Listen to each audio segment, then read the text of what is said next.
Open Mic Land, what is up? We're here on number 19. It's January the 25th, and I got a special guest stepping in for Johnny. This is Seth Rimmer, everybody. We grew up on the same block, so I'm very honored to have him here. We seen each other in passing. We hadn't really got to sit down and talk. And you said one thing that kind of resonated with me when I had talked to you on the phone the other day and was talking to you about this. You said something that to me is why I started this. You said, yeah, I'd be happy to come do it because conversation is something that nobody ever has anymore. You know what I mean? We got the chin on the... Yeah, people on phones and looking at So and that, like I said, it resonates with me because I'm just as guilty as anybody else. I keep to myself.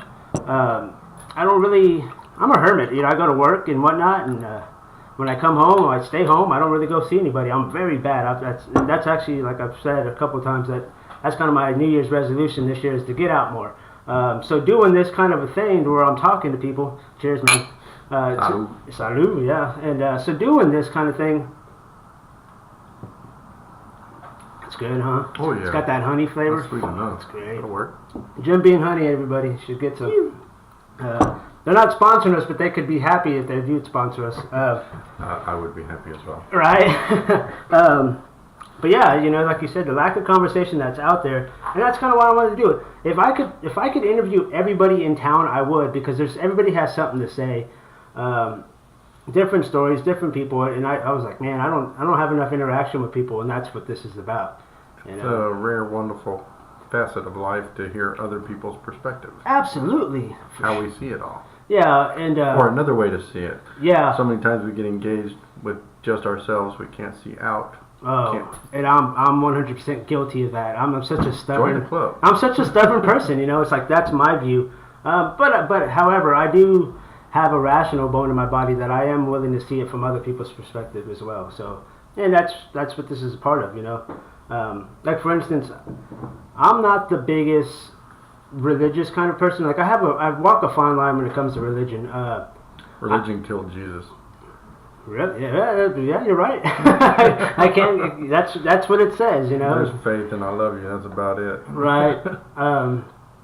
But I walk a fine line when it comes to religion because there's times where I appreciate things. I kind of say small prayers and whatnot, and then there's other times where I'm kind of just real hypocritical about it. Like people will be like, "Oh, well, thank God for this," and I'm like, "God didn't do anything about that." Like I said, I'm very hypocritical because there's sometimes where I'm very, in my interaction with God is usually an appreciative thing. I'm always like, thank you for this. It's never like, I need this or please help me for this. So it's like I said, I'm strange, but I'm very hypocritical whenever people talk about it. I kind of roll my eyes sometimes because I'm just like, oh, it's terrible. But that's... it can be real cliched and real... Yeah, and that's what the problem is. I have this one saying that I actually... I asked somebody one time, they're very, very hardcore religious, and it's fine. I think religion is a beautiful thing when it's done right. It's like I said on the last podcast, and I'll say it again, religion is like a humbling, when done right, you use it to honor yourself, and it's for humbling yourself into treating your human being next to you in a great way. That's like, religion can be that beautiful, and it's about respecting life and living honorable. But like I said, there's some people that kind of forget about that. Anyway. Like I was saying about the different facets of perspective on life, it is maybe the epitome of perfect interaction with each other. It's teachings on how to relate and be with us. Right. That there is an us. Yeah. Not just you get in my way of being me. Yeah, I know. Kind of the problem with the world. But you posted something that I saw a couple weeks ago, and I wanted to because I thought this was neat, and it's a big subject, especially with the guys I work with who are religious guys. They go to St. Mary's. But you had posted this, and I thought this was neat because it's a big subject. Kentucky joins Arizona and Georgia. I caught some flack over it, but I tell you, one of the most... I saw the comments. One of the most New Testament courses as a social studies credit. But the important idea that things you about would not this want ad to be is an that it's option for added people as in an school, elective. that would be This is crazy. something you choose. Since the In my Supreme opinion, Court that's teaches how the Bible as factual God facts made violates the First everything. You Amendment. choose it. Some Right. lawmakers And were wary of the new bill. However, Also, the bill states that the course focuses on the Bible's And that's what I impact like. on That's art, exactly what I language, wanted and to. United That's what I liked about it. Is I thought to myself, why isn't this more normal? Because you hear such they take it out of schools, and I don't even know if they do like the Pledge of Allegiance anymore. Like I don't even know if they do that anymore. But well, Pledge of Allegiance wasn't even put in school till the 50s. really, Yeah. wow, Some history about all of it, you know? right. I mean, And this- so I think this is like you said, it's an elective, so it's you choose to or not. And I don't understand why they don't put that option in there. Why is it something that they fight against? Because I think that's great. well, yeah, that's what bugs me the most about it. You know, people want to talk conspiracy, this and that. But when it comes down to what the real goal is of anyone in control, you want to argue about money, you want to argue about this, you want to argue about that, but it's about control. Right. You know, so if your belief is in how you appreciate each other, how you deal with each other, you know, that might go against some of their PC planning. Right. Yeah. It kind of wakes some people up in certain facets. And speaking of control, like you're saying, man, did you hear that they're going to start controlling the internet? That's actually being up for discussion. It might be a bill that's being passed. That a lot of the internet use. Apparently, there's an actual limited amount that we should be using. Apparently, I thought the internet was just out there. That it's just that it doesn't get. There's no memory data. They want to control even the way you speak. Well, yeah, that's the truth. How did you feel about the whole Kaepernick thing? Like you're saying, but like the whole freedom of speech. Like, how did you feel about that kind of thing? He has every single right. That's how I felt about it too, man. I didn't appreciate what he was kneeling for. I mean, or not what he was kneeling at and for. I mean, what was he kneeling about? Police brutality, from what I Police understand. brutality, Right. and really, when I would imagine if you look at the statistics of it, it's probably a lot lower than. You know, that's funny you say that because when that was all going on, I actually saw a clip and it was a black gentleman talking on a show. He was very educated and he was on the show, and that's exactly what he said. Exactly what you're saying is when you actually look at the real statistics and whatnot, they're not the ones being. Their numbers are really low as far as interaction and all, but they highlight it in such ways that makes it. Well, like we were just speaking about control. That is an issue of control. If you can constantly get people questioning, does he appreciate me? Do I appreciate him because of color? Is it not just as stupid and racist to be proud of something you don't control as it is to be proud of or to be demeaned by something that you don't control? Right. You know, Yeah. either way, it's kind of goofy, red, purple, green. I don't It care, got blown out for sure. It got blown out of proportion, absolutely. But yeah, it was. I even fell trap of that too. When that was all going on, I was like, dude, it's like why are so many people getting mad? That's the freedom of speech. And like I said, got the right to do that. But if you have that ability, that capability of people listening to you because of your position, say you're this awesome player, right? People look up to you. There's plenty of media. Look how stinky it got. I mean, it's been a year, hasn't it? Yeah, You heard about it the whole time. Yeah. Why wouldn't you be out front researching where that happens? Where's the brutality? And be there on that line. Be like, hey man, I got you. Let me help you in court against these people who were brutal against you. I'm a millionaire and I give a shit about you, right? Right. Yeah. Or I can be on TV and start a big damn thing and wonder who put him up to it if it was his idea. Yeah, you know, and that was the only downfall that I saw of it is how much it split the country. I was totally all about, like, go ahead and speak your mind, like you're saying, you know, everybody has the right to speak it, but the only thing that sucked, the backlash, was the division of the country. It was the only problem I had with it. A lot of me doing this show is to pay attention to the social media because I feel like social media is the post of the nation or post of the world. It's you know, a big interaction too. Yeah, it's the heartbeat of the world. So when I constantly stay in tune with social media for this podcast, and it was disheartening to see so many people fighting about that situation. You know. Well, like I said about control, that is the bullet of control. Oh yeah. Is information. You can say guns, weapons, this and that, but it's what you believe. There's only a couple of things in this world that are worth anything, and it's real estate right. and human capability. Absolutely, man. Absolutely. So what do they convince people to do? Yeah, it's like we were talking before the show too. It was like you said, it was when we were talking about all the things that people need nowadays. You were like, we wasn't it great when we got along with less? Like we survived with less. You know what I mean? And it's like it's true. You know, it's Well, and like I said, is it less? Can you imagine when you're living in an open world where you have the thousands of predated knowledge to eat that plant, it's all Right. growing. You don't have to produce.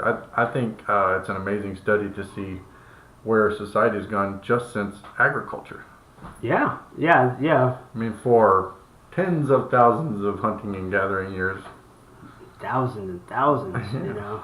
And, you know, another thing is too is they're constantly finding new data that shows humans have been around longer. You know, for a while it was like, oh, we were here for 6,000 years. Footprints in the same strata as dinosaur prints. Yeah, I mean it's crazy. It's they're Who getting. knows? You know, another cool thing that I saw the other day is that actually at one point in the timeline, all three species of humans were living alongside each other. So there was Neanderthals. Yeah, there's the caves in Yeah, what is so- it in the mouth of the Mediterranean. Right. Yeah. You know, it's funny. Gibraltar, isn't it like the Rock of Gibraltar? There's caves You right know, around there that I have didn't catch that where it was at, but I Yeah. caught the study. I read the article crazy about it about real quick. artifacts. Yeah, Look into oh, that every now and then. Dude, I love that. My nephew is a big fan of that. I'm a big fan of history, so that coincides with the artifacts myself. So yeah, I don't know why I was so surprised to find out that they were all three living amongst each other. It kind of makes sense that you would have a species, but think of how long they had to be here for them to break off into another species, or break off into two other species.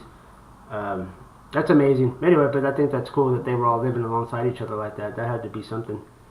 You know, and there was so much talk about the government shutdown and whatnot, and I thought to myself, well, if the world goes crazy, I think I might be okay. I would maybe. Honestly, I think we'd probably all do well with the government shutdown. Yeah, you know, I would really like to know. I would really like to see it. I know that sounds bad, but I would like to see what would happen. I think something needs to happen. Something's not right. Well, like we were kind of loosely talking about religion. In the Old Testament, I read the Bible all the time. Okay. I've read it front to back What religion are 3 or you? 4 times. Christian. Christian. Follower of Christ. All right. And in the scriptures, early on, the people are whining about needing a king. We need a king, and the first king was Saul, you know. But the prophet's coming to him. What do you want a king? He's just going to take your sons and put them to war. He's going to take all your daughters and marry them. He's going to take all your property and everything. Why can't you govern yourselves? So in a certain way, you know, I'm kind of like an anarchist Republican. I don't know. Well, how you this just works. don't understand why there's this person telling us how to live your life and what to do and how to do it. I guess that's what your problem is, huh? You kind of Well- felt like you have the ability to do it yourself, huh? Not necessarily. That's okay. And well, if we're gonna jump from religion into politics, I think they go hand in hand. I mean, there's a separation of church and state. Does not mean that you don't follow spiritual guidelines within politics. It means that the church does not dictate what the state does. Right. You know what I'm saying? That's a misconception that you're supposed to keep religion out of the government. You know? Yeah, that's actually, you know, that's funny you say that because that actually is a big subject that I just saw with a judge.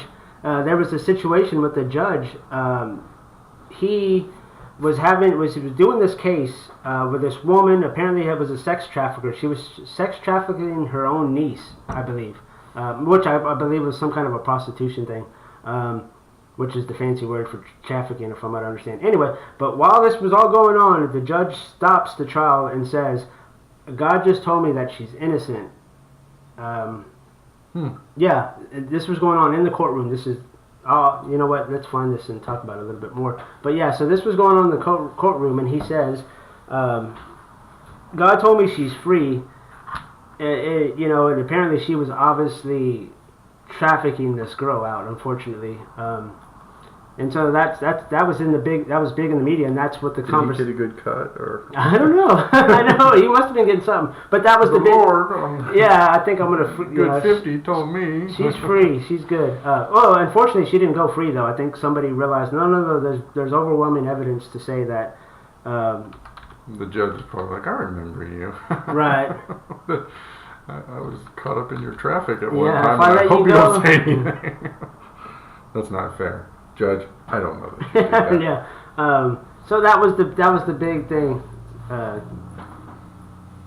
And that was the big discussion in the media for, I think, for about a week there that I saw. Or it might have happened this week. I don't remember. If not this week, it was at the end of last week. And so that's what everybody was talking about is where's the separation between religion and politics, or even religion and law, Well, and when you study both, I mean, if you look at the laws outlined in the Bible, there's all kinds of man laws, and then there's the strict 10 God laws, that pretty much lots of civilizations adhere to. 10 Commandment style, which has little to do with, everybody's little detailed ways to run society. They're kind of broad ways to avoid all the details. I think that's the beauty of religion, is it teaches you how to function during situations as opposed to how to react if your situation isn't the way you want it. Oh, check it out, dude. This was a Texas judge, Jack Robinson. So this happened in Texas. And this was 6 days ago.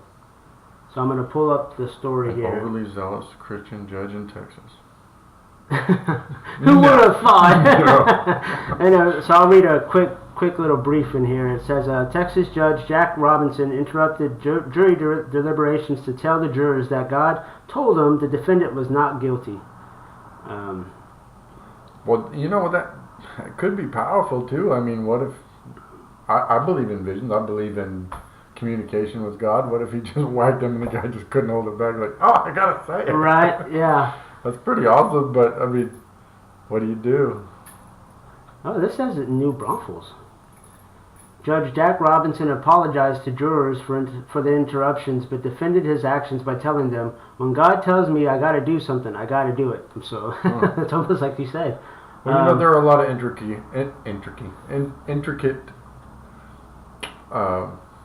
variables to every situation. How do we know what she was accused of, who accused her, how this went? All I knew is that you said she was trafficking her niece. Right. What if this girl's being at the house and living with her aunt, and the guy she was with, her aunt invited over, and who knows what the situation is? I don't.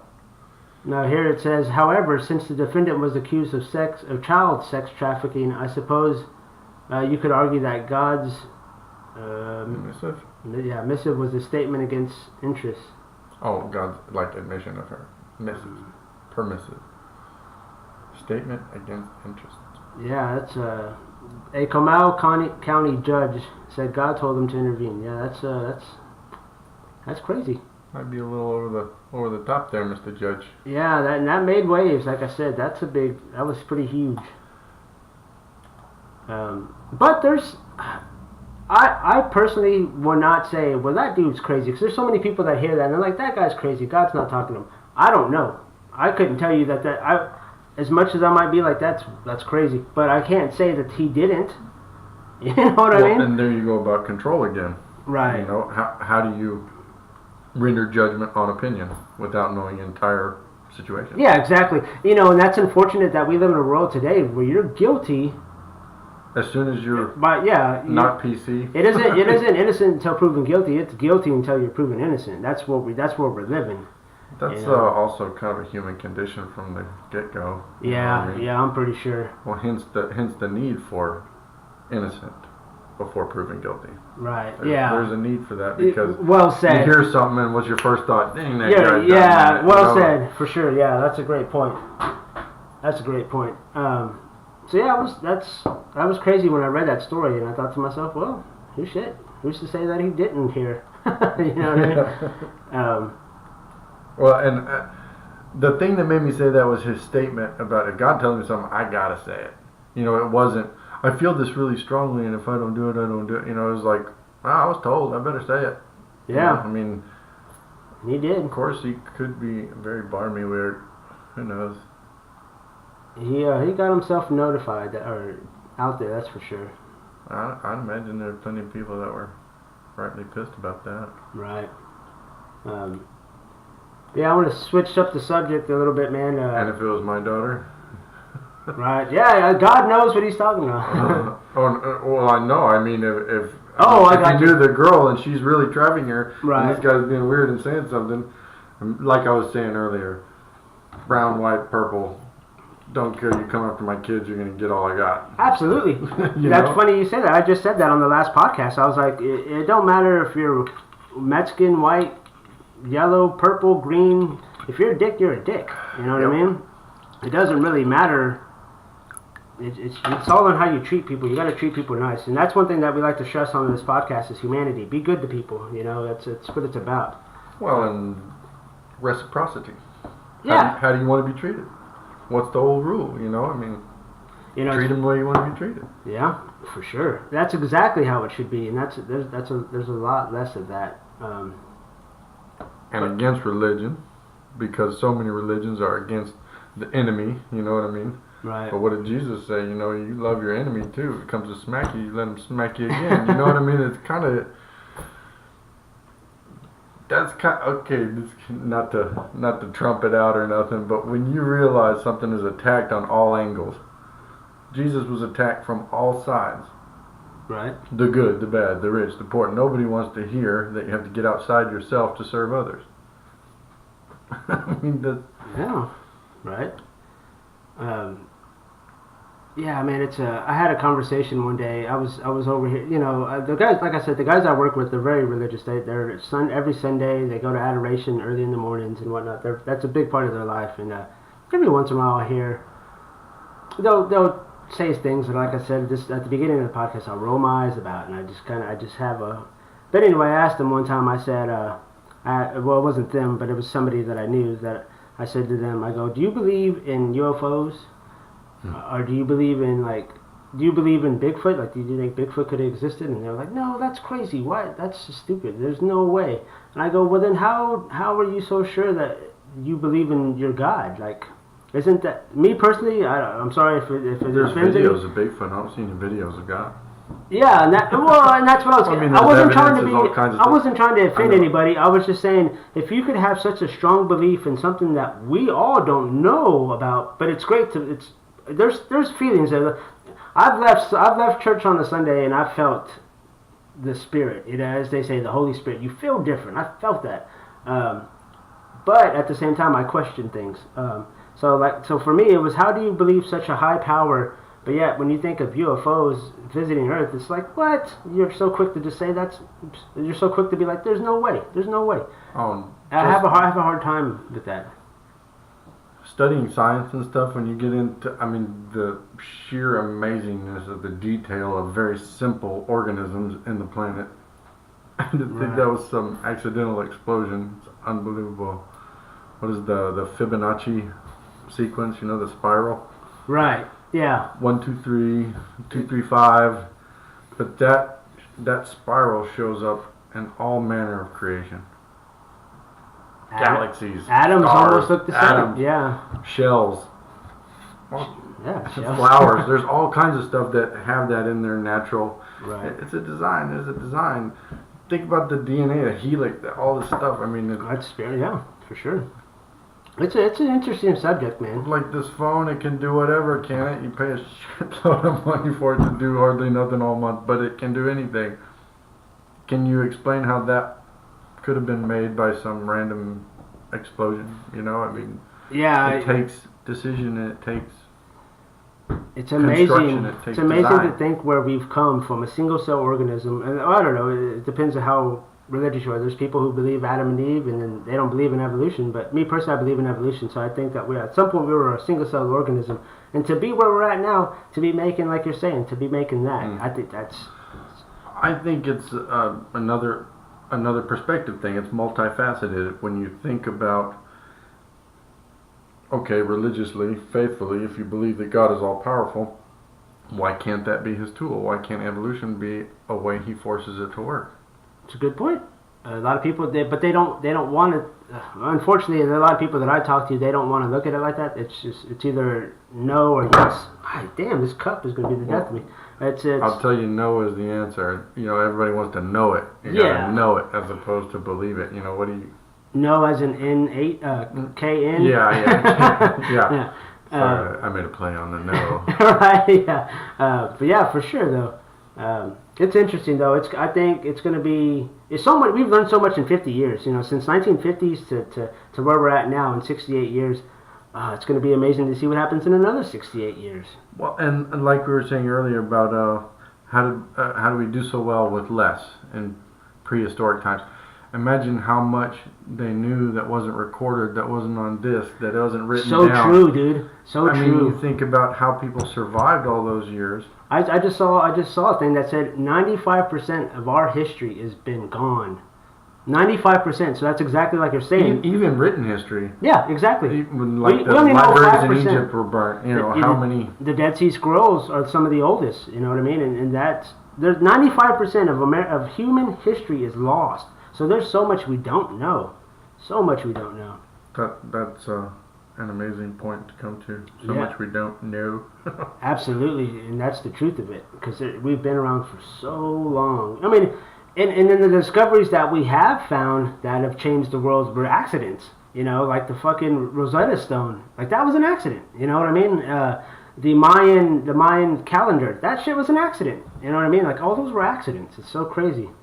And there, obviously... Studies of cultures, when they start to fail is when they go into sacrifice of children. Into these awesome technological advances. You know, those pyramids are thousands of years old, and these people knew the stars and the way they moved. I mean, that was TV back then. Can you imagine laying out in camp and you know what day it is, what season it is, Right. by Where the sun's at, or the stars. where or the whatever, stars are, yeah. where the constellations are, what side of the sky they're in that month or that year. You know, I mean, The heightened sense of living had to be unreal. Like now we're so numb to so many things, just like that, where you could go outside and be like, oh, we're gonna get cold weather in like 2 months. You know, to be able to, Right. we've lost all that. We've lost all that. You know? we're completely detached from natural things. Right. Absolutely. And that's a control issue too, because then they start to wind that into religion where you can't be thinking about natural stuff and you can't be into nature. You know, you have Right. to worship in the nature. You know, that's not about God. That's about Then you become a bowing hippie. down to trees, you hippies. Yeah. You know. But even in the scriptures, it says that He gave the stars, He gave the lights in the heaven to tell you what time it was, tell you what was going on. You knew. Jesus said that to some of the people that were having problems with Him. You know, you can look at the stars, you can look at the weather, you can tell what's going on, and you don't know what's happening in your own heart with the way you're treating people. Oh yeah, that's to be numb to your senses like that. Or that's terrible. Those are the worst human beings. But you know what's really neat? Speaking of how they figured out things back then, do you know how they figured out the Earth was round? There was a guy. I wish I remembered his name, but this was back in like the Roman days. He was some kind of a philosopher of some type. Anyway, he went to his well one morning to pull out some water. That was like noon. You know, so he happened to look down in his well, and when you look down into the bottom of a well, you see a perfect circle, because that's what your well. Most wells are circles. Mm-hmm. His was a circle. So he looked down his well and saw a perfect circle. Well, what he saw in the middle of that well, perfectly in the middle of that well, was the sun. And he realized, when I look down there, the sun is perfectly in the middle. So he looks up and sees the sun is directly over his head, and he starts doing some. The only way you can get a pinpoint like that is on the end of a ball. Yeah. Well, he starts after a couple months go on. I know I keep hitting the table too. After a couple months go on, he starts realizing, well, if I come out at noon, it's going to be in the circle. Now, if I come out at 2 o'clock, it's going to be off to the side a little bit. The sundial. Yeah. So he sends a letter to his homie 4,000 miles away, whatever, or just to somebody. Hey, at 12 o'clock, go to your nearest well. And when you see the well, tell me where make a notification where the sun is at 12 o'clock, and I'm going to make a notification where the sun is at my 12 o'clock, and let's compare notes. And then they started to realize where the sun was, where this guy was perfect in the center, but the homie, 6,000, 2,000 miles away, whatever it may be, off center. yeah, It's different. and time that's how over they started to figure out the sun was the Earth was round. I'm sorry, isn't that amazing? That's Just pretty to amazing. figure that out, just to. Let's go, Bill and Ted. Was that Socrates? You're right. Yeah, it might have been, but San Dimas. But yeah, man. But that's that. San Dimas High School football rules. Yeah, that guy goes off the stage. Everybody was cheering about it.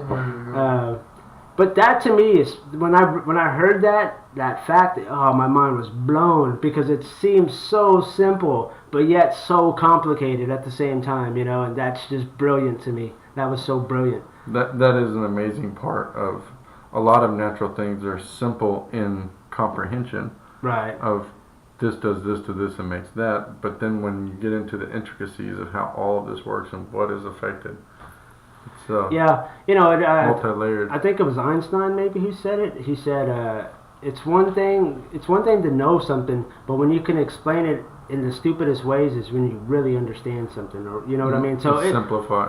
Explain. It's one thing to see like the guy saw the sun's right here. But he went deeper. He wanted to understand why is it here and why is it there at a certain time. Like he went through all the details, the intricacies, like you said.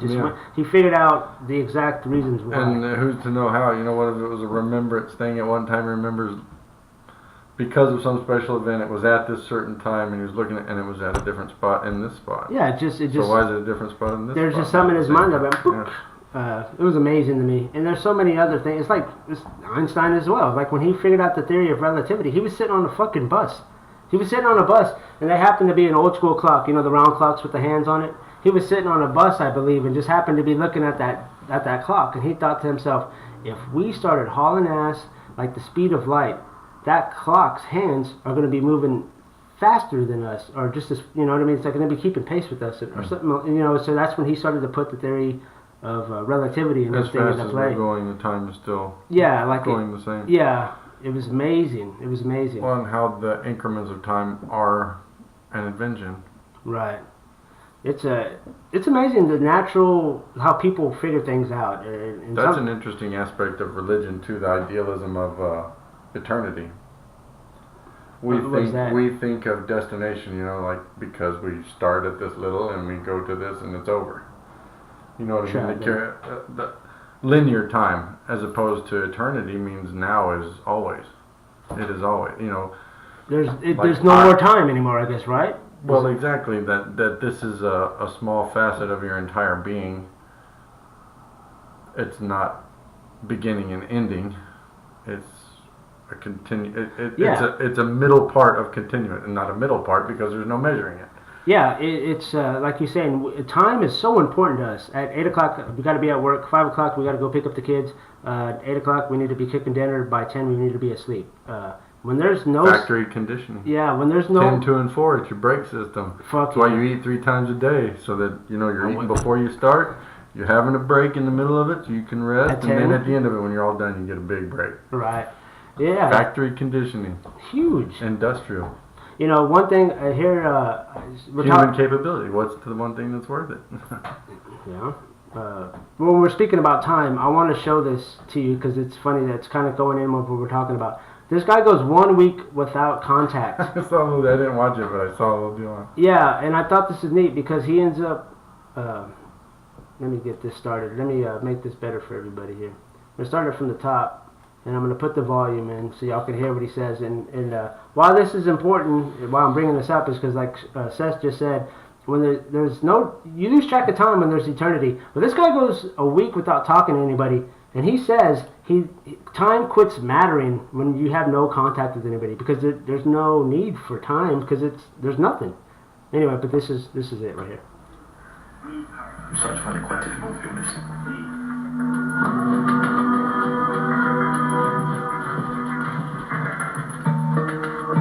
Could you go a week without anybody talking to anybody? I think I could do it. I do it on the weekend. I have 4 kids. I'm about ready for that shit. You like sign me up. Yeah, I say that, and then half an hour into it, go. I understand. It's just a normal thing to do, and obviously it wasn't there. I think it's not so much about the technology, I've realised, but it's about the feeling of having a connection. Or your reliability on your dependency. Yeah, he says that. His phone.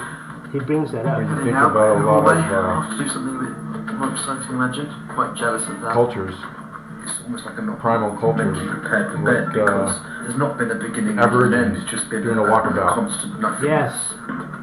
All by yourself. well, yeah, you get. I didn't mean to cut in. No. It's cool. It's cool. But you get lost. can read. It's about. There's such a. That's another part of our separation is in our ability to exist without. You wonder why PC is such a big deal. We're so worried about you judging me judging you. What did I say? How did I offend?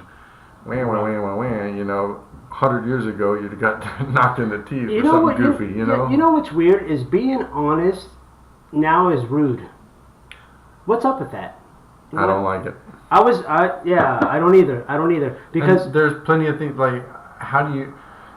Doesn't it feel better to you to hear someone's honest opinion than you know exactly the scale of where you're at right there? You know, right. It's like, okay, that didn't do that for them, or that's not where they want to see, you know? Yeah. And if you don't like it, you don't like it. It should be a relief. It should be, but it's not. It ends up being rude. And I'm talking about this firsthand because I've had interaction recently where I've had to be honest. It was like one of the things, do I just not tell you the truth and just let you think that, or do I be honest? And I'm like, I'm going to be honest. Because I respect you. And then I end up being the dickhead. You know what I mean? It's just like, how is that possible? Well, think of the most instructional times in your life. The best friends you've had will call you on your shit. Yes. Will put you in a spot, you know. Family as well. Family especially. Right. That's how you know you got a real one when they go, dude, I love you, but what the hell is that? Right. You know you shouldn't be doing that.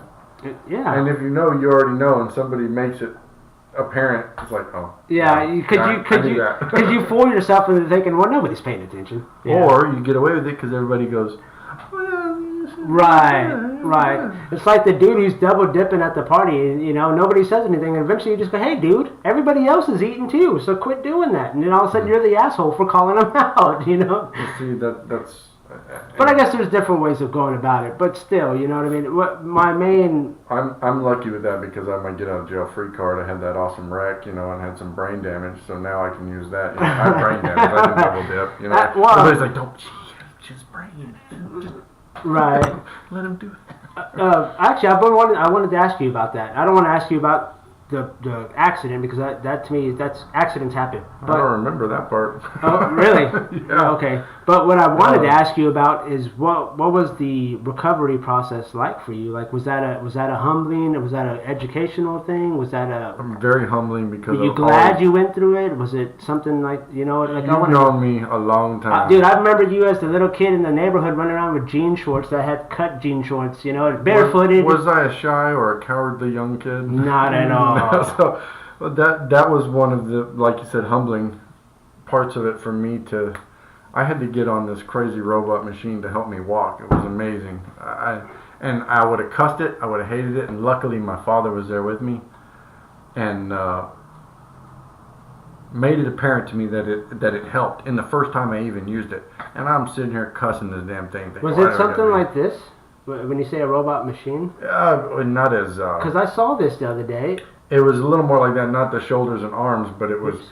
I had a prop in front where I was holding on with my arms, and this was pretty much locked up to my legs. It was a little more like that. It wasn't worked up around the deal. I see. But when I lifted, I could lift my foot and start a step because I could walk, but I was shuffling weird and I was limping a little. You know, it's just.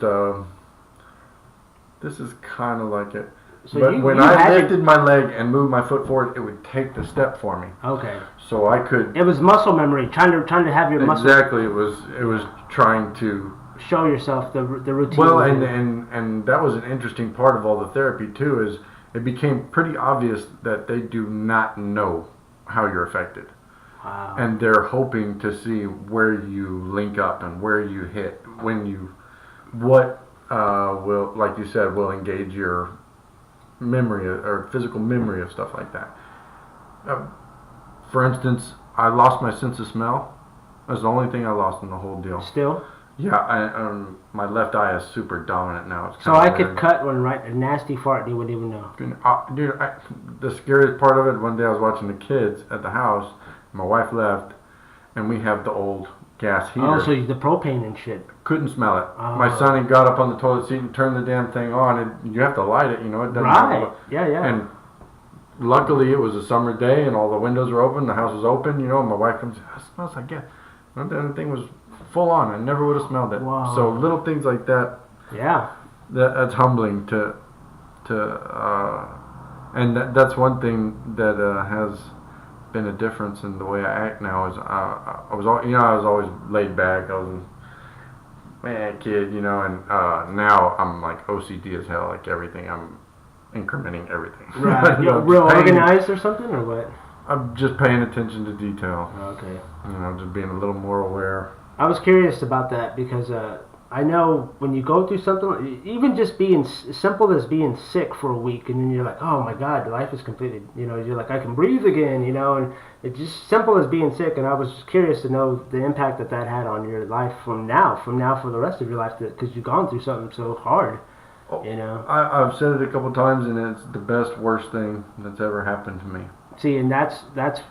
And one more, not to say religious, but one more reason I'm a little more concentrated on my faith now too, is it's just more than obvious. I mean, there's 400 miracles that happened, just for me to survive, what happened to me was unbelievable, and all of the intricacies of how it happened.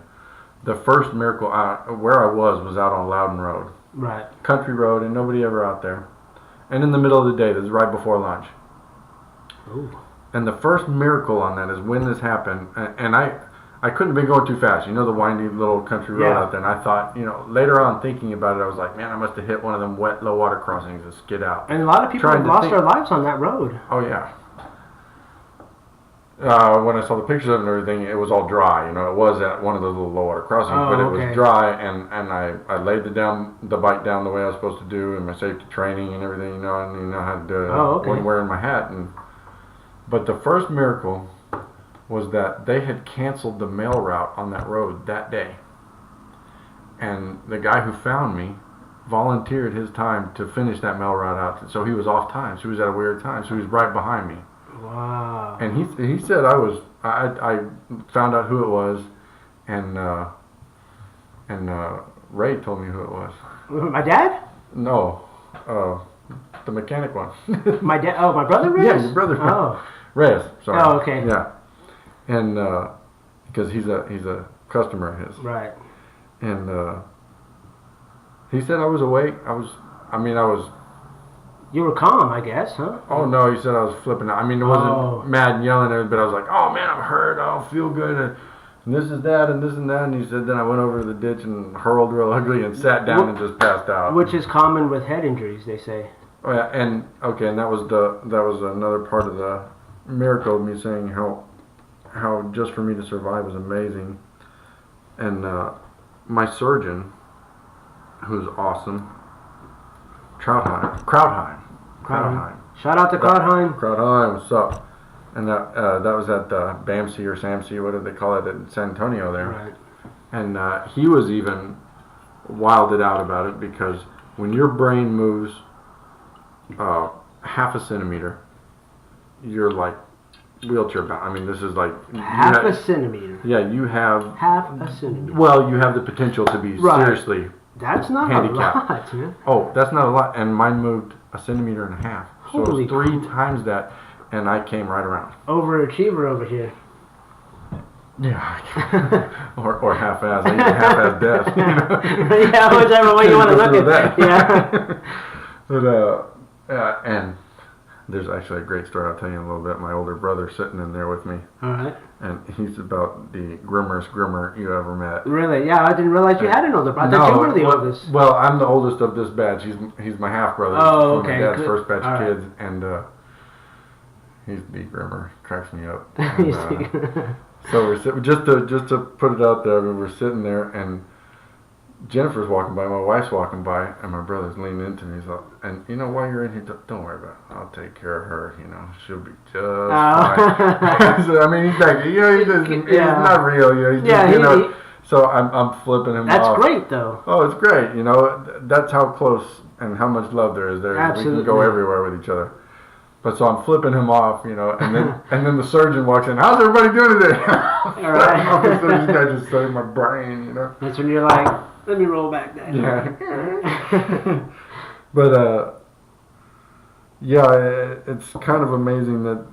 So that was the first miracle. I guess the guy showed up on the route. And saw you. And then the EMS come to pick me up. Jack Sanchez was on it. Really? Yeah, and said when they were trying, I can't remember the name of the other gentleman, the other EMS worker, when they were trying to put me on the gurney, trying to hold my head, it's just mush. He said, oh, sure, that's when they call in the chopper. And then miracle number 3, the dude who orchestrates all the choppers is a constant customer of mine at Bay House when I was waiting tables. Good dude, you know, I always waited on, a real nice guy, and he sets up all the checks. He said, man, we had bets on your ass. You know? Wow. Well, I mean, you know, how...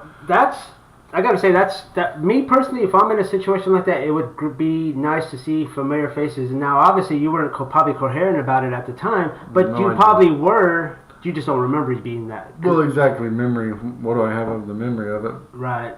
But I was there. I'm here. Yeah. I don't know if have you talked to Jack? Yeah. Did Jack say you knew who he was and everything? Oh, I was out. I was done by the time they got there. I was unconscious by the time they got there. I got you. Wow.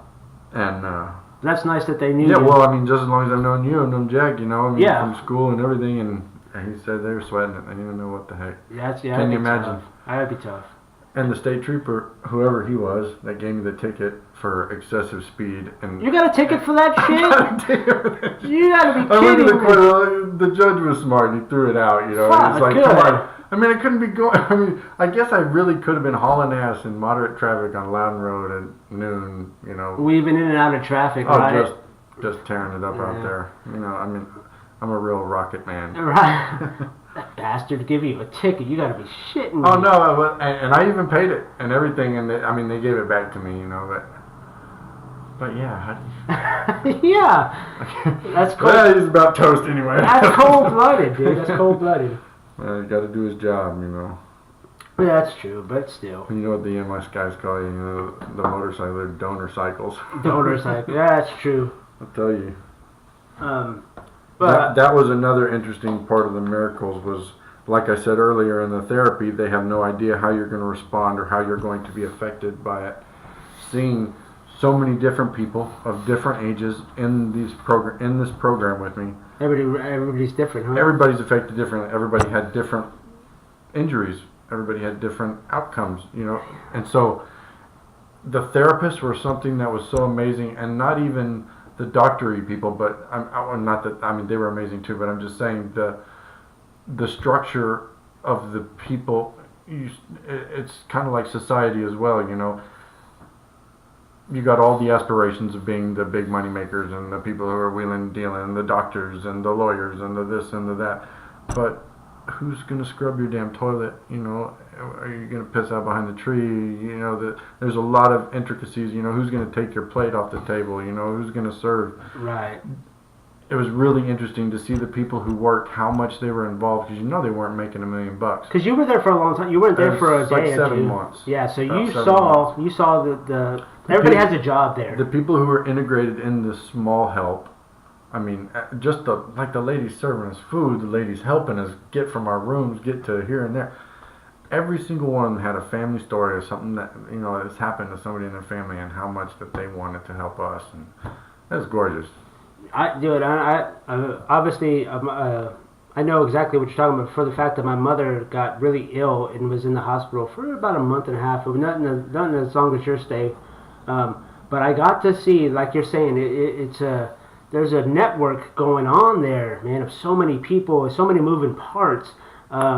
And luckily, and just like your story, it seems like there were great people to be around because they kind of, like my mom, everybody that interacted with my mom and all these moving parts in the hospital, it was great because everybody was so nice and everybody was so loving, and there were so many moving parts, like you said, from the rehab nurse that would come in to the doctor to just the regular nurses to the cleaning staff. To the kitchen people, everybody. There were so many moving parts, and everybody was so great. And it's amazing that happens. Because I was actually thinking about that today when I was driving by the hospital.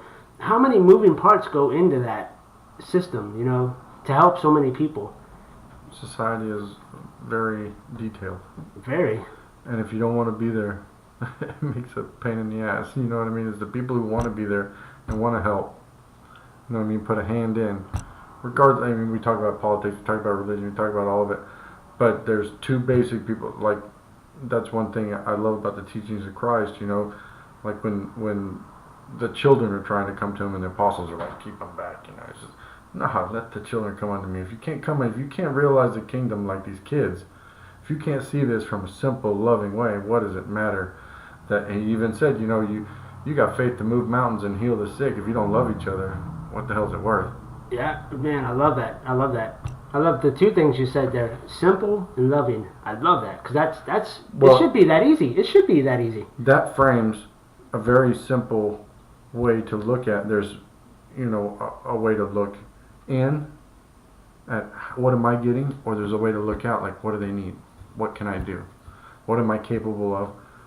And that's also an amazing miracle of simple existence, is what you're capable of. Look at the things humans have done before we had a light bulb. The pyramids, dude. How do you explain that? You can't even put a credit card in between those. How do they cut that stone? That's an interesting study too, is to look into technologically advanced cultures trying to rebuild the pyramids. Can't even do it. You can't. You cannot. We did on the last podcast. We talked about the 7 wonders of the world.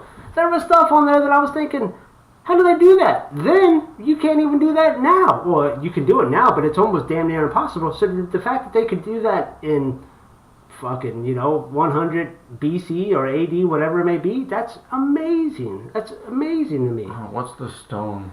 There's a stone building. There's a stone outcropping. Well, that's actually built. I can't. It's in South America. Is it Bolivia? Is that in South America? Bolivia? Yeah, it is. Mm-hmm. It's actually a jungle area. Well, yeah, but it's not pyramids, but it's a stone building. And the carving is just amazing. Right. Like you're saying. I mean, there are things we're missing, like we were saying earlier. Yeah, I mean, We've lost a lot of history, and that's another interesting thing, is the definition, or not even a definition, but just a simple deconstruction of the word history. H-I-S, his, T-O-R-Y, story, his story. Oh, I never thought it depends on who's telling it. That's I never thought about it like that. Well, there are so many different sizes of so many stories. I love the flash pictures of your mics. Those are awesome. Oh, yeah. The open mic. The comedy show! I know. Everybody always thinks comedy. It's, you keep it rolling. There's the mic head. I'm going to keep it rolling. Let's go speak your mind. Normally we do an hour-long show, but I gotta say, I'm gonna keep it going just a little bit longer because I want to keep going with this story about how you were saying how you went through the accident, things have gotten different. I want to finish this thought.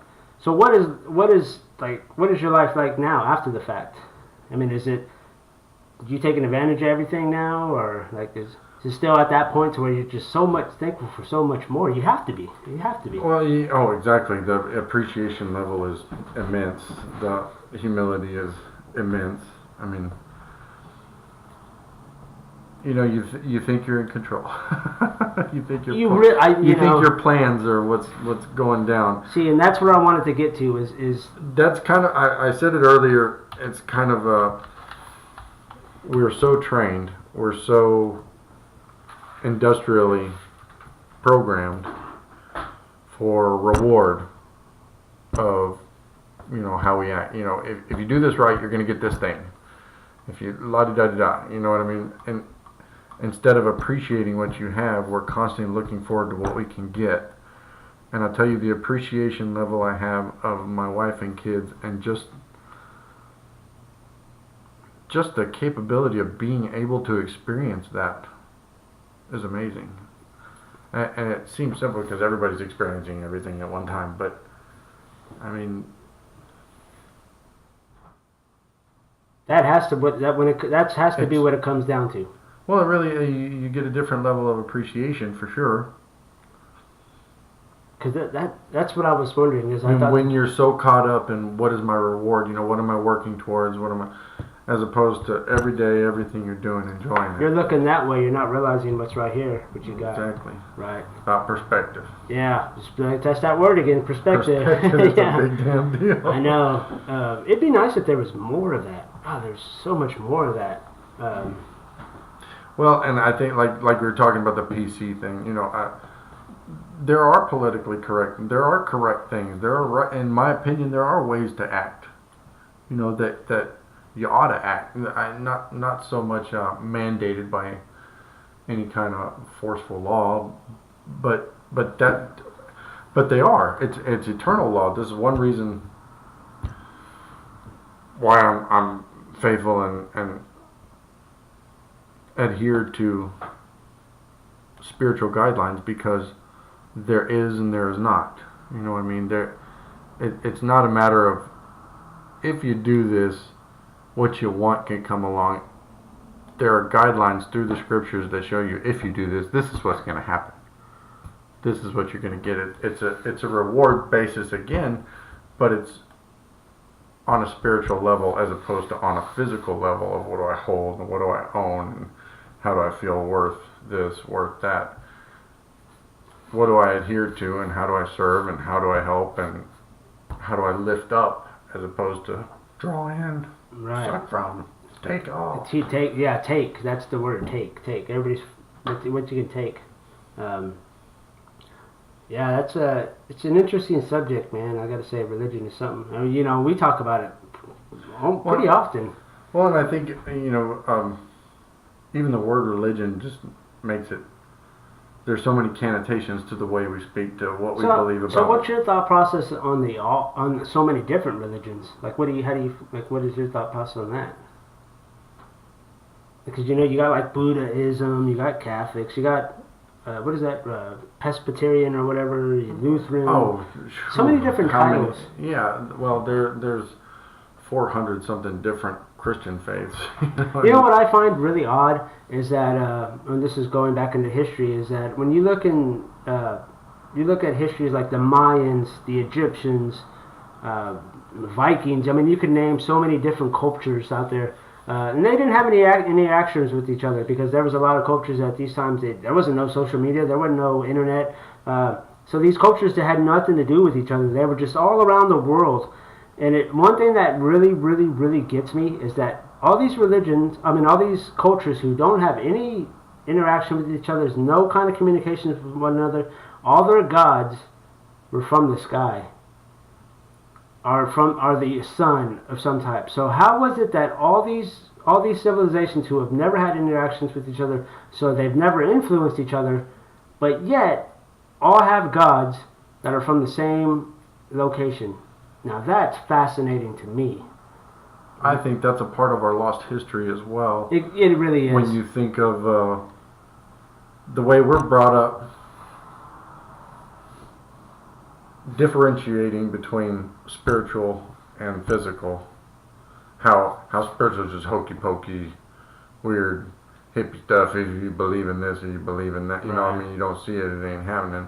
As opposed to, can you imagine if you were born without any kind of predispositions and there are spiritual things happening around you that if you don't have a reference to what they're not, you don't have to define them. I think that's one way that we screw each other up, is defining everything. And what do humans have to do? Increment and define and everybody's got to be categorize. Yeah, everybody's got to have a box. Everybody has a label. You need to check a box. There is no whose team, what species. Yeah, everybody has to be in a layer in a right. Define the struggle for comprehension, for knowledge, instead of questioning, knowing.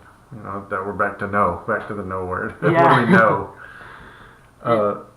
That's something I was thinking about, me and a buddy talking about. You know, a lot of the things you know are from what someone you cared about told you. Someone that helped frame your mind, you know. Right. I mean, that's what it is. It's you pick up knowledge from so many places. The one thing that's really scary about the world that we live in now, and it's something that I've had to deal with because, like I said, I do this podcast, so I'm constantly on social media trying to gain things to pick up. I want to be keeping up with what's going on in the world, right? So there's so much knowledge on these social media pages, but now you don't even know if they're real. If you don't know if the stories are real, and that to me is scary. So the knowledge that is being out there, you can't really take it to heart because you have to take it with a grain of salt, because some of the knowledge that's out there, it's all fake news. And I'll say fake news as that's what's out there. There's so much fake news. So the knowledge that was out there for our ancestors, that was real knowledge. That's another facet and aspect of control. that's what the weapon is, information. If you can put what you want people to know on a thing where they feel that that's where the real shit comes from. Are you a conspiracy kind of guy? Like conspiracy theories and shit? Are you one of those? I don't really like the terminology conspiracy theory because there's too much. I mean, Because theory it is. I mean, it just is. Conspiracy You can't theory. imagine that people who want control and power over you Right. haven't been working on how to get that. Right. Yeah. Because when you say conspiracy theory, people think round Earth or the Illuminati or whatever. I mean, Yeah. you know what I mean? I was just wondering. Oh no, I listened to a lot of it actually, and I'm intrigued by tons of it. I mean, you can't think throughout societal history that, I mean, look at how kids fight over playing with the damn ball. That's my ball. I don't want you to play with it. When you put that into a larger aspect of,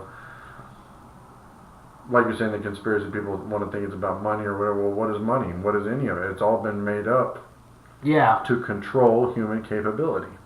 That's funny you say that because the guy you're standing in for, my other co-host, we had a conversation. This is at the beginning when we first started this podcast. He said to me, he goes, wouldn't it be great if currency became what you can do for other human beings? Like, you know what I mean? Like let me. That's the controlling aspect of it. That is what currency is. Because if you can't do anything to get the currency, it's like you're trading your capability for it. Well, what he meant by So that. why use it as a middleman? I know exactly where he's going with that. Right. He meant like your house is you're not a house guy. Well, he'll come fix A your barter house, system. and you give him some vegetables, Yeah, whatever. because you're the grower dude. Yeah, exactly. And you don't know. Sometimes you want some meat, so there's the sheep dude over there. You're going to trade Right. him for some meat. Right. It's a barter system. You feel like it's that? social. Yeah, Socialism. and that's funny you say that. That's funny. That's really funny you say that because I just read an article right now that said, would you consider yourself a loner by any means? Like me, Oh no, I'm. Well, I mean, in the aspect of capability, like I could survive on my own and do what I have to do. Well, But what's the term? Introvert, extrovert? That's, I've heard them. I don't know. I'm very social. I love lots of people. Right. See, Yeah. and that's the funny part about this show that I do is that I'm very much. I'm a loner. I have no, like when I go to work and let's say I get off on Friday, I could go the whole weekend and not see anybody. I mean, I might go see my mom and dad up the road, but that is it. I like to be by myself. But there was a study I read because I thought to myself, I was like, man, I really need to get myself out there. I need to quit being such a loner. I need interaction. I need to be talking to dudes like Seth. I need to be talking to dudes like Felipe. I need to get out there. I need to learn. I'm just keeping myself to a little shell.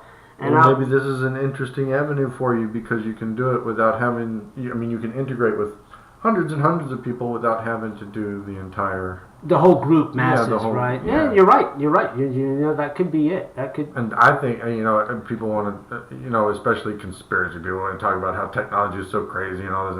Got all this social network and they can control all of that. But think of the aspects of being able to communicate and the capabilities we have of spreading ideas, which are part of the bulletproof way of America, which is ideals. Ideas. It's irreversible.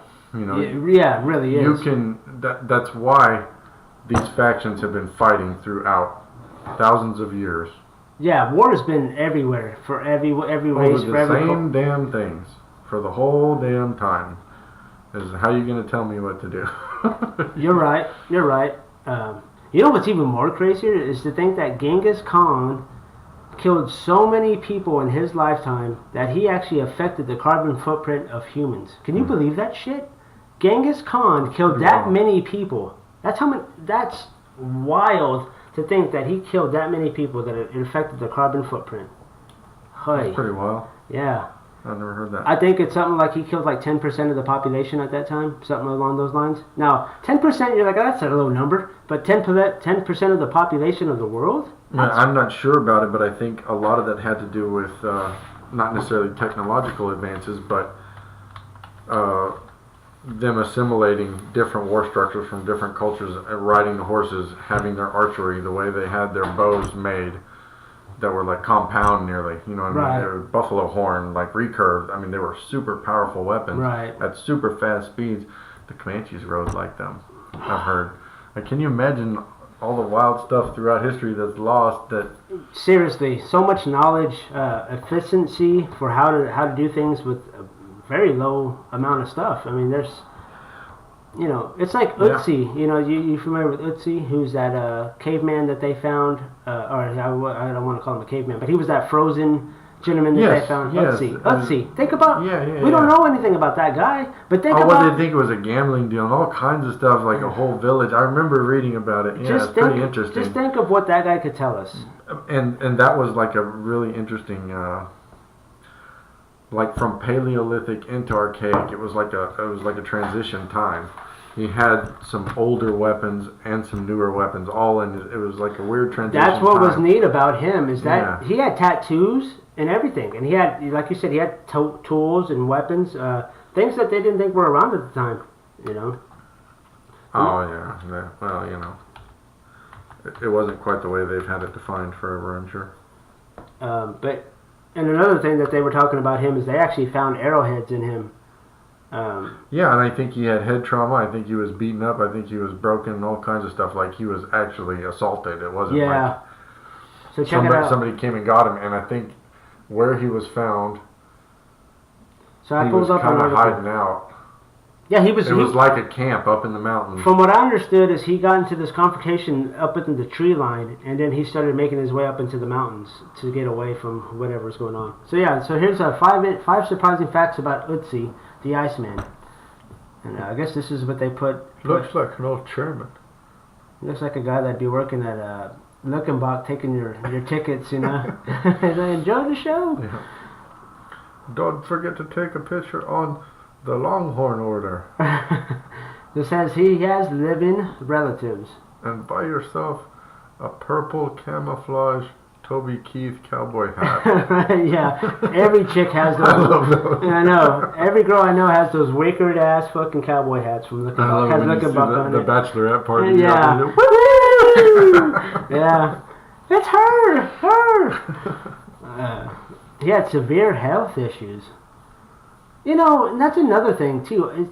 It's weird to think that they would have health issues back in those days when they didn't have shit like sugar or, this corn oil and shit. So, ooh, damn. It says he had parasitic worms in his stomach. Lyme disease. Damn, this dude was hurting. Ötzi was hurting. He also needed a dentist. So do I. He had advanced gum disease and tooth decay. Ötzi, man, what's up with that? Yeah, I mean, there's amazing natural medicines that they had back then too, but also our medical advance now. That's another conspiracy thing everybody wants to be against. Yeah. Drugs and doctors. There is a lot of bad, but there are also advances that we couldn't come this far and get as far as we are without. So what's your stance on the whole? What is the whole? I'm drawing a blank here. The stance on the.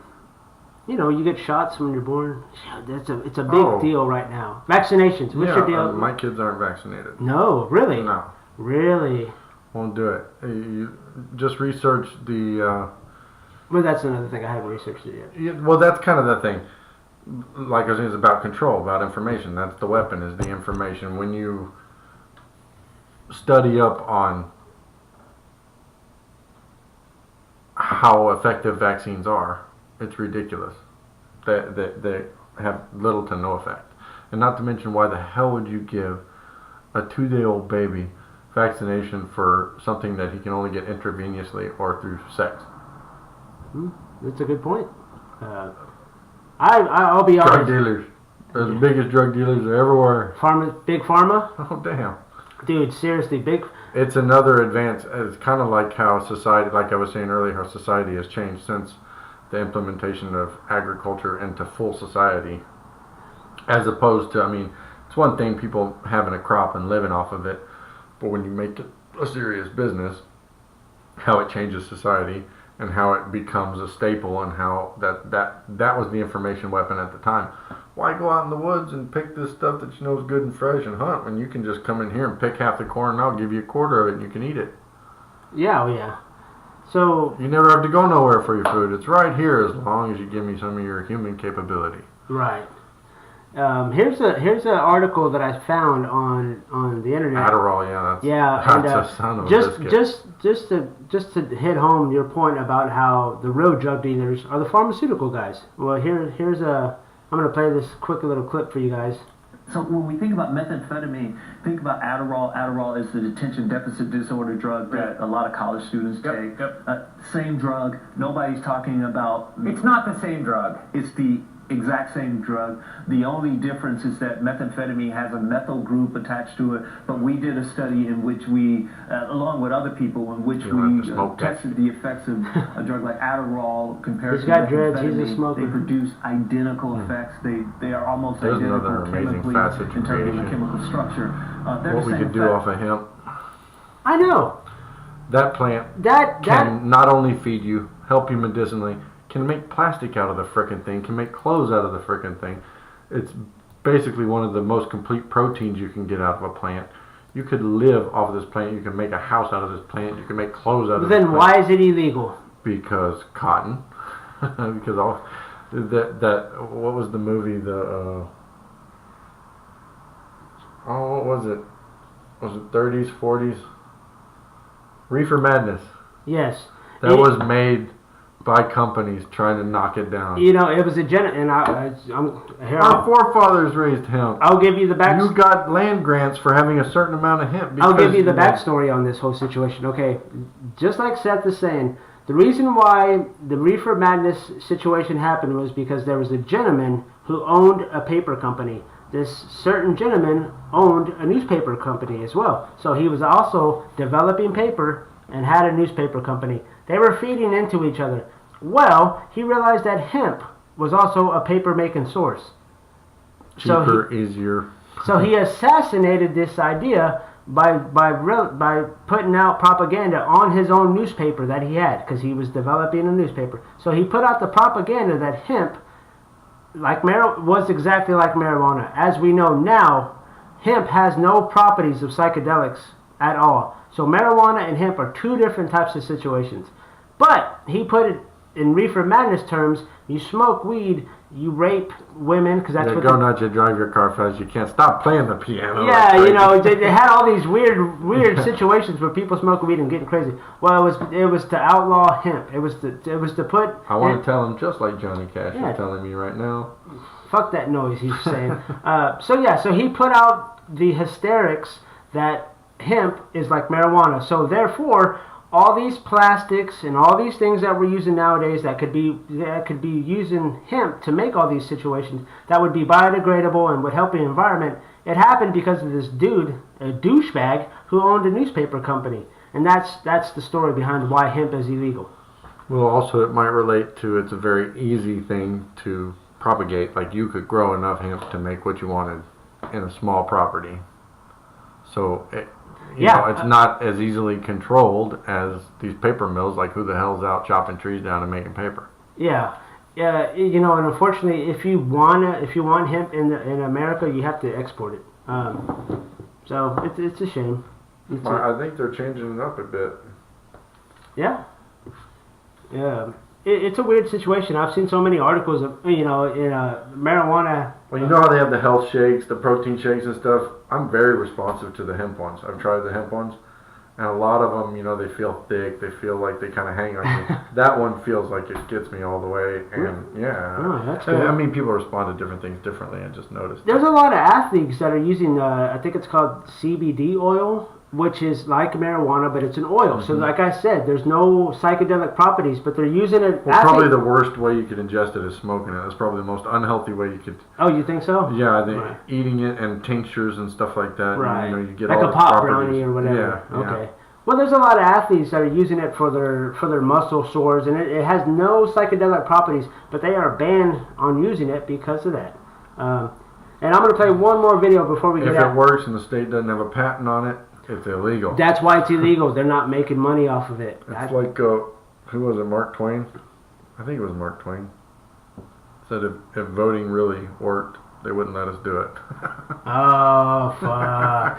That's good. That's good. I like that. I'm going to play one more video before we get out of here. And this is a play on... Okay, we all see these commercials on TV. Sometimes life can be a little. I'm gonna pause this real quick. Sometimes when you're chopping oranges, you can look crazy at people. We see all these commercials about pharmaceuticals on TV with like, oh, they'll show Seth running in the field and shit, and it's like liver dysfunction. So, and he's taking some pills, and it shows him being good or whatever, and he's playing with his kids, and it's these commercials that are just shoving pills down everybody's. There's a pill for everything nowadays. Yeah, and for one treatment, you have 15 side effects. Right, exactly. For a headache, I do not really want diarrhea, measles, mumps. Right, it's like ketchup will come out of your penis. It's like, I'll try it. But this commercial that I'm about to show you it's a make-believe commercial for pot, for cannabis. So take this in your mind as if this is a spoof commercial. Yeah, so think about weed making a commercial just like Big Pharma would. So let's play this and see how it looks. Sometimes life can be a little overwhelming. Sometimes the weight of the world can be too much to bear. Yeah, with these needles in my knuckles. Sometimes you need to stop worrying and take a deep breath. Sometimes you need cannabis. Introducing Brightside. Isn't this great? That's what's up. Delivered right to your door. Brightside offers an extensive menu of strains and products to meet your needs. There's the happy Brightside. I mean, they nailed it. That guy works at Pizza Hut. music. I know that's a Pizza Hut. Oh, place. absolutely. I mean, they nailed this to the cheesy music, to the voiceovers, to the cheesy smiles. Sunlight. Look at the sunlight. Yeah. Look at the warmth of that. Yeah. It comes in a pretty box. Yeah.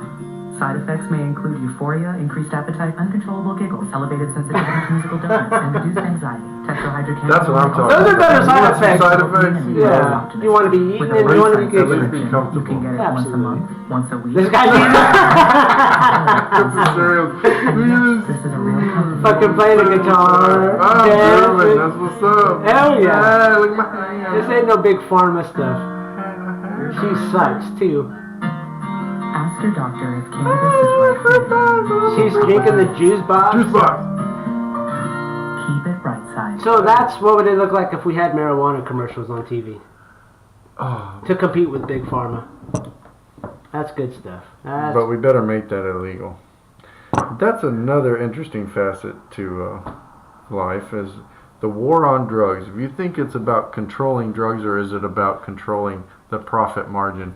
If you're selling drugs and making them illegal, don't you have two facets of making money? Absolutely. Putting people in jail. Yeah, and that's another point. and pushing it on the street. I mean, if you don't think they're not controlling it to control it. That's a huge subject that you brought up that nobody ever talks about is prison systems are making money off of prisoners. Therefore, it's an amazing percentage of prisoners are simple cannabis. I see the prison system the same thing as the pharmaceutical systems. They're making money off of humanity's downfall. That's how I see pharmaceuticals and I see the prison system. They're dickheads that are making money off of the downfall of society. I think we can get rid of that. Exploitation of human capability. Absolutely. Fucking 100% to the point. That's the truth of it. Truth of it. But we're gonna go ahead and wrap this up, y'all. We've hung out for an hour and almost 20 minutes, giving y'all some enjoyable content to enjoy when you're chilling at home. And Because of the honey. yeah, oh yeah. Because normally we do an hour, but we were just rolling. Honey it up. Yeah, and I can't. Like a couple of bees. Yeah, for sure. And I just want to, like I said, I want to say thank you to Seth for coming out, man, and being part of this situation. Gracias para la familia en Oh, hell yeah. barrio de San Yeah, Guadalupe. and for people that don't know, he married a cousin of mine, so it's all in the fam. We're family for that, man. On the Oh streets, yeah, on Park Street. dude. Y'all want to hear some history right now? Is he was one of my first fights I ever had as a kid. One of the first fights I ever had was with Seth. I'm Here. sorry you lost. No, yeah. What the hell? I don't even remember. I'm sure I lost. Nobody won and nobody lost. It was just one of those situations where like people ride up his bikes and it's like because you're little kids. We were like less than 10 years old and we had a fight. It was awesome and it was great and it's all part of learning and all part of growing up. You know what I mean? It wasn't politically correct. I wasn't We were kids. I wasn't appreciating you as the right type of human in my neighborhood. I'm sorry. Yeah, man. I was, it's okay, man. It's just, No, I think it's awesome how our families have revolved around each other in the same community, and now we're families. That's awesome. yeah, it's really neat, What's you know. up? And I got so much love for this guy and his brother Isaac. You know, it's great. Yeah, shout out to Isaac Grimmer, man. I My saw little big brother. Little big, yeah, he's a big dude. I ran into him and his lovely wife at HEB the other day, man, and it was great to see that guy. They just gave me a new niece. Oh, that's right. She was pregnant Yeah, when my I little saw Laura. her. Remember her brother Aaron? They spelled it backwards. Nice. AARON is Aaron. So Okay. they spelled Nora with 2 A's. That's Right. pretty awesome. how's- A memorial to her brother. I wasn't really close with Sarah, but she doing good. She's all right.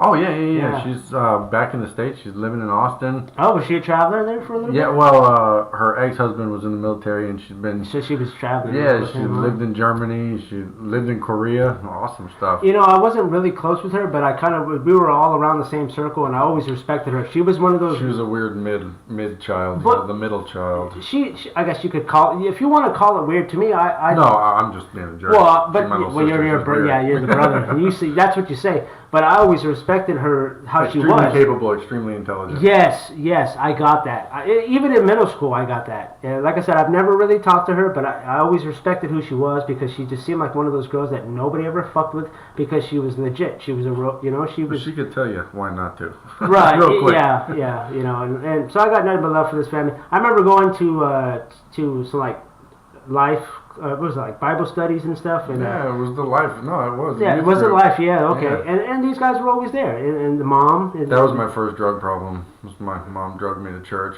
right drug problem. I like that.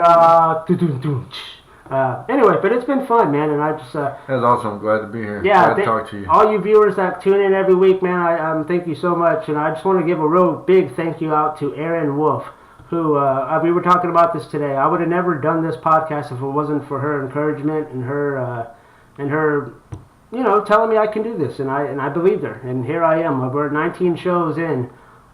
This is January 25th, man, and I want to appreciate everybody. Don't forget going to Crazy Frank's too, man. You gotta go get some barbecue. That's what's up. Yes. Actually, let's talk about that for a second. We didn't get to that, and I wanted to talk about that, man. You're a barbecue king now, right now, man. You're slanging some stuff, huh? Yeah, I can burn it every now and then. So what is that? What is that like? What time are you getting to work in the morning to start all I that? gotta be up at 3:30 to get up there at 4 3:30. or 4:30. Have it. I usually have it to temperature and going where I got it situated at 5. Wow. So that's it's awesome. It's the only part of restaurants I want to be in anymore. I was raised in it, so I kind of hate it. So you, But that's the only way I'll go into restaurant business: is waiting tables or doing barbecue. right. What kind of wood do you prefer? I prefer different oaks, and pecan smoke is my favorite smoke. Yeah. But everybody's so spoiled on mesquite. It's so Texas. We 'Cause got to the use fact that- mesquite, and it's awesome. It has a very pronounced flavor. I think it's people are very trained on a certain flavor, and mesquite is a very Texas flavor of barbecue. So if it don't taste like mesquite, it ain't barbecue around here. You hit it on the head when you said it's a Texas flavor. But that's what's amazing about this area is I was taught by a lot of the old German guys, or a couple of old A lot of German guys countries. showed me. A lot of countries, a lot of oak. The oak is better coal and interesting flavors in the different types of oak. Like the live oak is better for the sausage and jerky. You get a little more acidic, a little heavier smoke, a little different taste. But post oak is one that I've been shown recently from a good buddy of mine, old Tony Sauer. He showed me to use post oak, and it has a very subtle flavor, a different flavor. Very. I've always loved to cook, so I've loved to learn how to cook. I've worked under different chefs and stuff. I don't have the credentials. It's an art. It's an art. And the more you get into it, you start to learn that it's more of a method than a bunch of ingredients. As long as you learn the way to make it with the change of ingredients, you can make it taste however you want, smell however you want. But the ingredients are hardly the basis of it as opposed to the method. Right. And then where was I going with that? The honey derailed me. It's good stuff. But that's something in those studies I learned to like German cuisine. A lot of German foods are complementary flavors and enhancing flavors as opposed to overpowering flavors. People are so used to regular barbecue with a real spicy sauce or real saucy sauce or whatever. You hardly taste the meat. The meat. You got all the smoke. You got all the sauce. You could It could be a smoky, saucy cat turd. You wouldn't know the difference. So that's what I love about the German way, the Fredericksburg way. I learned how to barbecue. That's huge, man. Yeah, from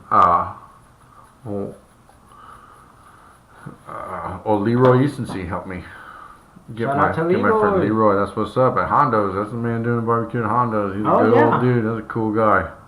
I know. Shout out to Brittany at Hondo's. She's one of the cooks out there. So, But you know, it's really more of a way to do it as opposed but to see, this is the what thing. you add to This it. is the thing. You can make meat by burning any kind of wood underneath, and it's gonna cook the meat. But you're saying that the kind of wood that you use is gonna impact. Oh, it affects it totally. Yeah, Right. So- definitely. But for the general population, for people who love the shit on McDonald's and Coca-Cola, you know, what's your taste? You know, taste is multifaceted as well. It's another part of communication, understanding what flavors people like. That's one thing I had that was humbling about going and doing this on a mass scale, because I've always done little cool barbecue things and little Now, cool meats for people. But to rewind for a second, sorry to cut you No, off. it's cool. But you were at the chicken coop, staying The at coop, yeah, yeah. coop. Shout out to the coop, man. Abby. So is it the same? You going about it the same way? Or? No. That I used all oak. I did all my style over there. That was Red Rooster barbecue. You saw the Red Rooster in the cranky face Yeah, grill. yeah. That's my facet. I mean, I did. That was my style of stuff. So Okay. this is more adhering to the regular mesquite style, but I'm still barbecuing the same method. It's still the same type and time period on the heat and the Right. everything. So it's, Your mechanics or your technique right, is all right. the same. The method is the same. It's just a little difference on the flavor Oh, with the okay. mesquite as opposed to the oak flavor, Right. and consistency difference too. I mean, we want to make ours just like pot roast, way cooked down, all the way cooked. Do you use cooked, a cooked. thermometer or anything like that? Yeah, I gauge temperature. I got little thermometers on those big pits over there, and Right. that really helps because part of my methodology is using it like an oven as opposed to direct coal heat. You know, where you're Sitting underneath it. it's right. just- No, I've got a big firebox, and I'm using the heat and the smoke Ah. almost like an oven, which is more controlling. You know, Right. I can if I regulate that temperature, then I have more of a consistent method. Right. Yeah. Man, because that's got. I 100% know there's an art to cooking, and 100% even more, there's an art to barbecuing. You know what I Yeah. mean? And that's why and that was the whole reason. Another reason why I wanted you on the show. Unfortunately, we waited this long to talk about it, but I had wanted to talk about it. we Again. just made 2 episodes. This is awesome. Yeah, you know, we This is just the kept sequel. going, you know. But yeah, I had wanted to ask you about it because I know there's an art form to it, man. And I follow you on Facebook and stuff, so I see some of the you're out there early getting at it. You know what I mean? Oh man, yeah, come around if you're ever out early. Just Yeah, you know, sit actually, and talk. Erin went and had one of y'all's baked potatoes over there. She said it was heavenly, you know, had all. Well, I'll tell you, our biggest seller is that chop because we use our prime brisket. I mean, it's the exact same thing. A lot of places will use all their scraps and all the cuts, but I mean, we take a whole prime brisket and make our chop with it, so it is top-notch chop. It's Right. just sauce added to our regular amazing prime brisket. So what are your hours over there? From 11 till we sell out. 11 until you sell out. Okay, that's Cranky Finks out there towards 87 Highway. Got to get out there. Seth knows what he's doing, so you know you're going to get good stuff. I heard there was somebody else buy Cranky Finks, so what's the deal there? I heard somebody bought it, or is that how you came about? I'm not exactly sure, but the owners of the property are friends of Eric Slater. They're friends of Eric Slater. Slater is the one who's leasing the business, so Does Eric own it? He owns the business. Okay. They own the property and everything to it. So if we went somewhere else, you know, we could still be Craig Franks wherever we go. But okay. they wanted that property. I see. Okay. And we got plans to open that sucker up. I really want to make it into a venue. I really want to see it do something old school Fredericksburg style, like beer garden style, like outside hanging out in this country. Like live music and stuff? Yeah, we got them huge, awesome post oaks out back. You got lots of shade. Barbecue, if we had picnic tables? Oh, no, I'm talking about like a screened in, covered outside, Oh. kind of like market plot screened in, where we could have live music and venue, where you could have weddings, you could have parties, you could have whatever you want out there. That way, I'll tell you, that's something we really want to do is catering. You guys want to do family parties, it don't matter if it's 5 people, 10 people, you just let us know on to-go orders, and come pick it up. That way you can have all these awesome smoked meats, and we can even do specialty stuff. You want to do certain different things, we'll figure it out. So is that something y'all have talked about? The Oh, catering? yeah. Well, y'all offer that, or is this an exclusive? Well, we don't have the capability right now for staff for serving that. You know what I mean? We're not set up. But you can produce the amount. We can produce the amount of food. I mean, you can get all of our sides as well, our beans, potato salad, whatever. Oh, that's great. And that's great. and however much brisket, however much ribs, however much sausage. We'll make whatever you want for your order. Oh, well, that's good. So then you can just come pick it up. You don't have to worry about trying to fight the crowd. That's kind of a pain in the ass going in there fighting that big line to come and sit down. I've never. But it's awesome. There's a lot worse problems you could have at a restaurant than selling out. Yeah, exactly. Those are the best problems you could have. Damn right. Absolutely. Do you think there's a place in Fredericksburg for elevated barbecue? And when I say elevated, I mean like fucking sauce, reduction sauce on the side with your brisket. Do you feel there's a... I work on my reductions. I save all of my reductions from the pan. Like the way I have those pans finished, I mean, if you've ever finished briskets, you got a ton of juice. Yes, you do. Well, and it's tasty. I strain that juice and I use it in my sop. I reinvigorate my briskets with their dripping. Oh, that's beautiful, kid. So I've learned from a lot of chefs 2 different ways to do stuff, and I love that. It's the way to do it. I love that, man. See, there you go, people. Glad of it. You just got a little bit of insight on that, man. Yeah, that's multifaceted art.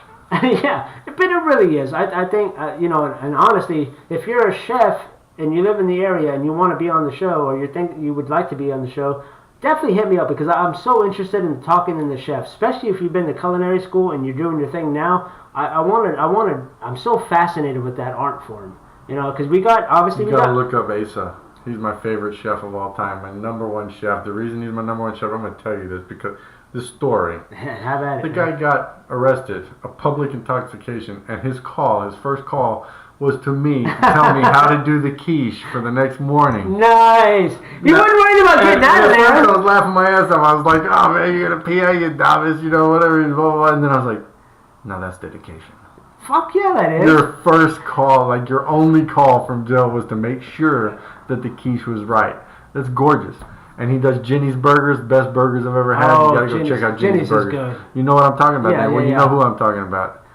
I don't know who you're talking about. Well, the guy behind the counter is Asa. He's the best chef I ever met. Okay. Top notch. Well, then, Asa, if you're watching this show because you're friends with Seth and you're going to check it out, I want you. I'm going to get a hold of you and you're going to come on the show. And maybe we'll have Seth with us and we'll do a threesome if that you might want. be dangerous. But yeah, man, I love that. That is dedication, because he could have easily called, hey, girl, come get me out. No. It's to the craft. The respect went to the craft. And it was broke down to, it was like, okay, the way you need to do the crust. It's just the way I want it down. And this and that. And this and that. I was like, awesome. Yeah, that's great. Actually, I made a pretty damn good quiche, and I wrote it all down, and now I love quiche. Oh, quiche has got to be tough. Oh, dude. Oh, and that's the thing of it. A lot of these things are simple, and anybody can do it, but the way you do it makes it better. You know what I mean? It's about, like I said, it's about method as opposed to ingredients. You can have the same write-up sheet, and anybody can go through it. It's like a damn pot of beans. No one can make a pot of beans like your mom or your grandma. You know what I mean? But tamales, anything.